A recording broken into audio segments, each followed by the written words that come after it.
James Hearn for the untouchable true school sports. Let's go, baby. Bow! Be careful what you wish for because it can become a reality. Yeah. The untouchable True School Sports Empire proudly presents something the boxing game's missing. Hey, what's going on? It's your boy BT, and I came here to talk some boxing with the thousands of True School Sports subscribers. Right, so interesting stuff. You know, the ferocious one, George Kambosos Jr., he's went ahead, and they have formally announced that he has signed a deal with Eddie Hearn and Matchroom Boxing in association with, of course, his main promoter is Lou DiBella, but the guy that's, you know, the big time promoter now behind him is gonna be Eddie Hearn. So let's talk about this because, you know, I got a lot of time for the ferocious one. I got a lot of respect for George Kambosos Jr. You know, boxing fans are hard to please. They're really hard to please, and they're easy to get to complain because George Kambosos Jr., no matter what the result or the outcome was, this guy always tries to fight the best. He always fights the best, you know. As a prospect, the best fighters he could fight were former world champions like Lee Selby and Mickey Bay.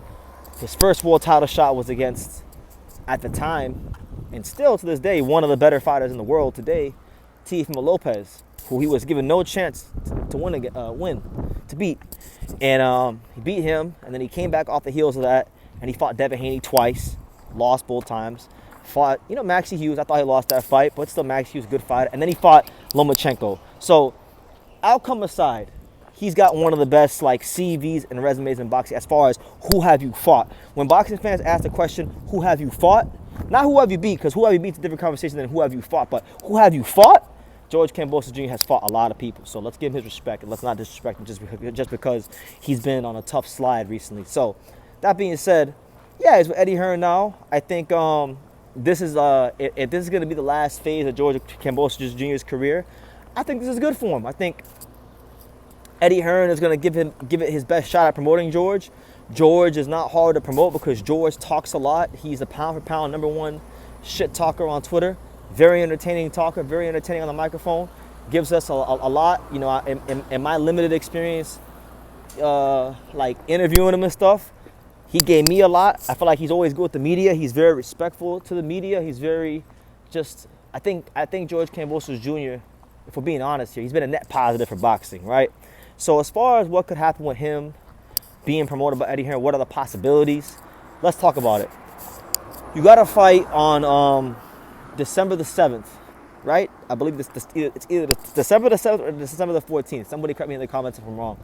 But Liam Paro is going to be fighting Richardson Hitchins for the IBF title, first defense of the IBF title in none other than Puerto Rico. And it's a really interesting fight. That to me, that's probably one of the best fights remaining on the schedule for 2024, right?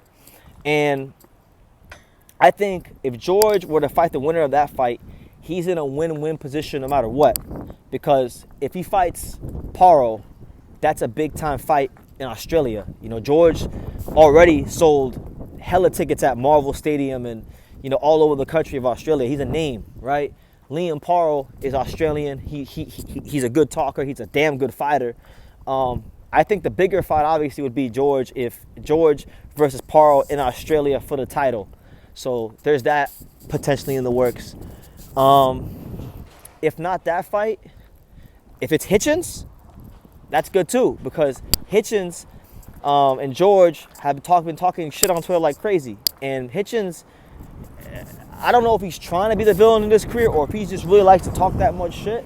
But either way, he has the kind of personality that is going to make him the villain on most occasions.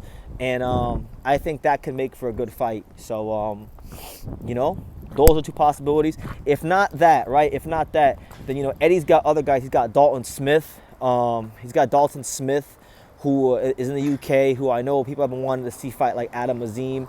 But Dalton Smith could be a fight. You also got, you know, he did get rid of Subriel Matias. And I know they don't work together no more, but Matias is back in the win column. Maybe they bring Matias in as the B-side in Australia, and maybe he can fight George Kambosos Jr., and that could be a hell of a fight. So even though George has lost, because he's been in big fights against notable names, and he's got a marketable like personality and things like that, and he's always down and willing to fight anybody, he's won the respect of boxing fans. And when you win the respect of boxing fans in any regard, you have what they call market value. You have what they call value as a fighter. And he has, to this day, even with all these losses, even with him getting schooled by Devin Haney and Max Hughes, even with him having subpar performances against all those guys, George Kambosos Jr. is still relevant because of who he is outside the ring and who he's been willing to fight inside the ring. So I think there's no shortage of possibilities, and I'm pretty sure there's got to be a fighter. Oh, I'll tell you another fighter that Eddie might line up with George. Ernesto Tito Mercado. He's a fighter that was recently signed in Matchroom. Very dynamic talent. Nicaraguan. Can punch. Really, really high hopes for him, and I like him a lot as a prospect. If Eddie Hearn is willing to give him a step-up fight against George Kambosos Jr., that's a potential possibility as well. So I just think a lot of people are going to want to fight George because, number one, he hasn't looked the best in his last couple of fights. Number two, he's got name value because he beat Teofimo Lopez in the upset of the year back in 2021. And, he's still, he's going to give it his all. We know George Kambosos Jr., he's not the most talented guy in the world.